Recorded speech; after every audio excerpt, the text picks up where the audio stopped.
Assalamualaikum warahmatullahi wabarakatuh.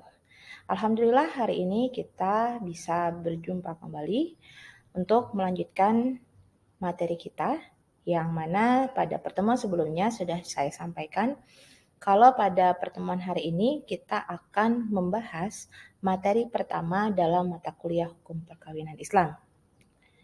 Oke, jadi hari ini kita akan membahas seputar pernikahan yang nanti akan diawali dari pengertian pernikahan, kemudian dasar hukum pernikahan, dan diakhiri dengan tujuan pernikahan.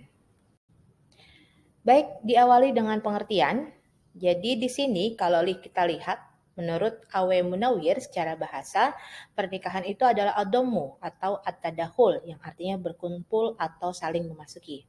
Sedangkan menurut Undang-Undang Nomor 1 Tahun 1974 tentang perkawinan, dijelaskan bahwa pernikahan adalah ikatan lahir batin antara seorang pria dan wanita sebagai suami istri, di mana dengan tujuan membentuk keluarga yang bahagia berdasarkan kepada ketuhanan yang Maha Esa. Nah, jadi dengan demikian yang namanya pernikahan itu tidak hanya melibatkan fisik, tapi juga melibatkan hubungan batin antara laki-laki dan perempuan yang terikat dalam suatu pernikahan. Baik, kita lanjutkan kepada dasar hukum pernikahan. Dasar hukum pernikahan ada yang dari Al-Quran, ada juga yang dari hadis. Yang kita awali dari Al-Quran, berdasarkan firman Allah Subhanahu wa taala dalam Quran surah Ar-Rum ayat 21 yang juga kita sering jumpai di undangan-undangan, kemudian di buku-buku perkawinan bahwasanya wa min ayatihi an khalaqalakum min anfusikum azwajal litaskunu ilaiha wa ja'ala bainakum mawaddatan wa rahmah inna fi dzalika laayatan liqaumin yatafakkarun. Jadi di sini dijelaskan dari tanda-tanda kebesaran Allah Subhanahu wa taala bahwasanya diciptakan dari jenis kita sendiri, azwazan, istri gitu. Litaskun ilaiha, supaya bisa tinggal dan menyatu kepadanya. Wa ja'ala bainakum mawaddata warahmah.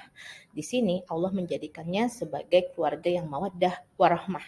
Nah, ini seringkali kita jumpai dalam ungkapan-ungkapan tujuan pernikahan ataupun doa-doa untuk pernikahan, semoga menjadi keluarga yang sakinah, mawaddah warahmah. Karena memang kata-kata ini pun diungkapkan dalam Al-Quran yang dijadikan sebagai dasar hukum pernikahan. Kemudian dasar hukum yang kedua dari hadis yang diriwayatkan oleh Muttafaqun alaih dari Abdullah ibnu Mas'ud berkata, Rasulullah telah bersabda kepada kami, wahai para pemuda, barang siapa di antara kalian yang mampu menikah, maka menikahlah. Karena menikah lebih dapat menahan pandangan dan lebih memelihara kemaluan. Dan barang siapa yang tidak mampu, maka hendaklah ia berpuasa, karena berpuasa dapat menekan hawa nafsu. Nah, dari hadis ini kita dapat menarik kesimpulan bahwasanya Rasulullah bersabda kepada para pemuda pada saat itu dan menganjurkan bagi siapapun yang merasa dirinya telah mampu untuk menikah, maka menikahlah. Karena dalam hadis tersebut dijelaskan menikah itu dapat menahan pandangan dan lebih memelihara kemaluan. Dan barang siapa yang tidak mampu, maka hendaklah ia berpuasa, karena berpuasa dapat menekan hawa nafsu. Artinya, kalau misalnya seseorang itu hanya memiliki kemauan tapi tidak mampu untuk melaksanakan pernikahan, artinya ada keterbatasan yang satu dan lain hal yang menyebabkan ia belum mampu melaksanakan pernikahan, maka tekanlah nafsunya dengan berpuasa. Nah, itu adalah anjuran dari Nabi Muhammad SAW dalam hadis yang diriwayatkan oleh Muttafaqun alaih. Baik, kita lanjutkan dengan hukum nikah. Jadi di sini kalau kita lihat dalam beberapa literatur fikih dinyatakan bahwasanya mayoritas ulama menyatakan hukum nikah itu asalnya adalah sunnah. Namun ia bisa berubah menjadi wajib, bisa berubah menjadi mubah, bisa berubah menjadi makruh, ataupun bisa berubah menjadi haram. Hal ini semua tergantung bagaimana kondisi orang yang ingin menikah tersebut dan tujuan yang mengiringi keinginannya untuk menikah. Kita ulas satu persatu terkait hukum ini. Yang pertama yaitu hukum asal yakni sunnah. Seseorang dikenai hukum sunnah untuk menikah jikalau dirinya itu sudah mampu untuk menikah tapi ia tidak dikhawatirkan untuk terjerumus ke dalam maksiat atau perzinahan sehingga ia dikenai hukum sunnah. Adapun kalau misalnya hukum nikah itu menjadi wajib jika seseorang telah mampu menikah dan ia mengkhawatirkan dirinya kalau tidak menikah ia cenderung berbuat zina, maka hukumnya ia menjadi wajib. Sedangkan mubah di sini kalau misalnya seseorang itu ketika ia ingin menikah namun ada uzur atau halangan, mohon maaf, seperti ia mempunyai penyakit impoten atau ia mempunyai penyakit yang tidak bisa disembuhkan, namun pasangannya menerima hal tersebut, maka dia dikategorinya adalah mubah. Kemudian bagaimana kalau kondisi hukum nikah makruh? Jadi kalau misalnya seseorang itu ia ketika ingin menikah, ia memiliki penyakit, kemudian dengan penyakitnya itu ia menghilangkan keinginannya untuk menikah.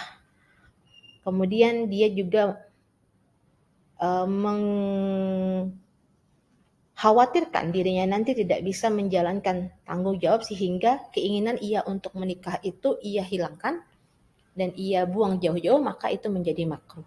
Nah, yang terakhir, bagaimana hukum nikah bagi seseorang yang dikategorikan sebagai haram? Jadi kalau haram di sini kalau misalnya seseorang itu dia menikah dengan tujuan untuk menyakiti pasangan, untuk menelantarkan pasangan atau hal-hal yang memudaratkan pasangan, maka ia dikategorikan sebagai haram. Nah, jadi dari kelima hukum nikah tadi itu tergantung ilat atau sebab atau alasan atau tujuan juga yang menjadikan seseorang itu apakah ia sunnah menikah, wajib menikah, mubah menikah, makruh menikah, atau haram menikah.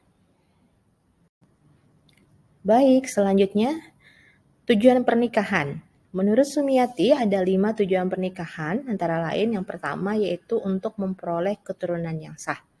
Yang kedua, untuk memenuhi tuntutan naluriah, hajat kemanusiaan. Yang ketiga, menjaga manusia dari kejahatan dan kerusakan.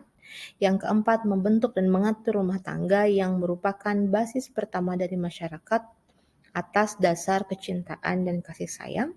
Yang kelima, menumbuhkan aktivitas dalam berusaha mencari rezeki yang halal dan memperbesar rasa tanggung jawab.